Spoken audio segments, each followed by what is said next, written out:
आदेश दिया है कि आवेदकों को चाहिए कि वो इसमें हिम्मत न हारें और प्रयास अपना करते रहें। तो प्रयास तो अत्यंत महत्वपूर्ण है, लेकिन यह भी है कि आप जैसे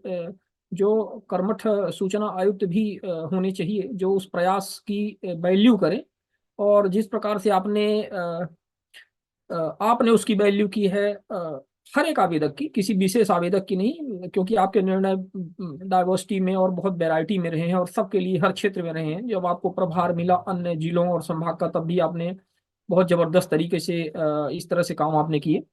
तो ये भी आवश्यक है कि आप जैसे सूचना आयुक्त भी लोगों को मिले जो जन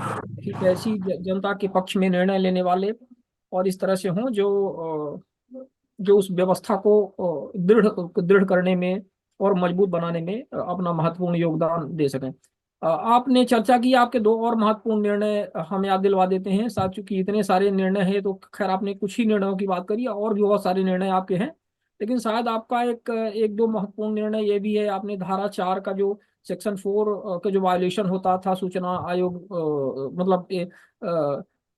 विभागों में, उसका आपने किस तरह से पालन करवाया, और एक स्टेट लेवल का आपने जो आदेश दिया। पहले तो आपने रीवा रीवा और रीवा संभाग के विषय में आपने दिया था, जब एक अच्छे कलेक्टर रीवा में डॉक्टर इलैया राजा टी थे, उन्होंने उस व्यवस्था को एक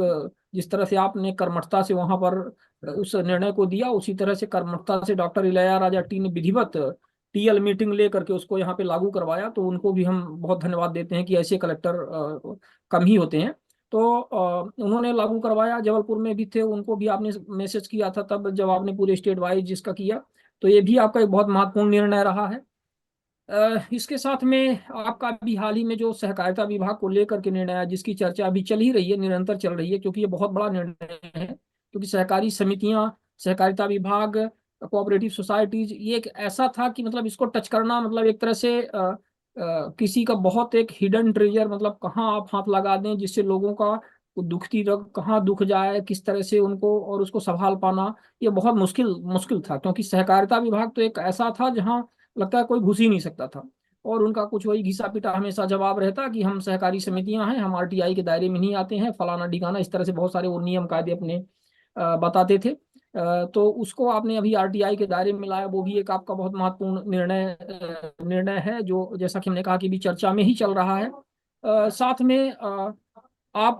ने जो एक मध्य प्रदेश में दूसरे राज्यों में तो पहले थी ये व्यवस्था, हरियाणा में थी, इसका जिक्र आपने आदेश में ही हालांकि किया कि मतलब एक जो लोक सूचना अधिकारी या लोक प्राधिकारी बार बार मतलब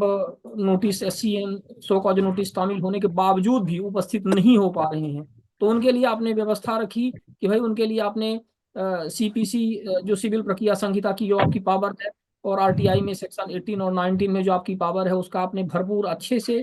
सारगर्भिक तरीके से विधि सम्मत तरीके से उपयोग करते हुए आपने उनके लिए जमानती वारंट आपने जारी किया। और उस तरह से वो भी एक व्यवस्था एक अपने आप में बहुत महत्वपूर्ण कही जाएगी। ऐसा हमें लगता है कि मध्य प्रदेश में तो पहले नहीं हुआ, कुछ राज्यों में होता था, और उसी के तारतम्य में अभी आपने हमने सबने देखा कि यूपी में भी उप्रेती जी ने भी ये किया चलते चलाते, तो इस तरह से देखने को मिला। तो ये और इस तरह से बहुत सारी व्यवस्थाएं, बहुत सारे आपने काम किए, जिसके लिए निश्चित तौर पर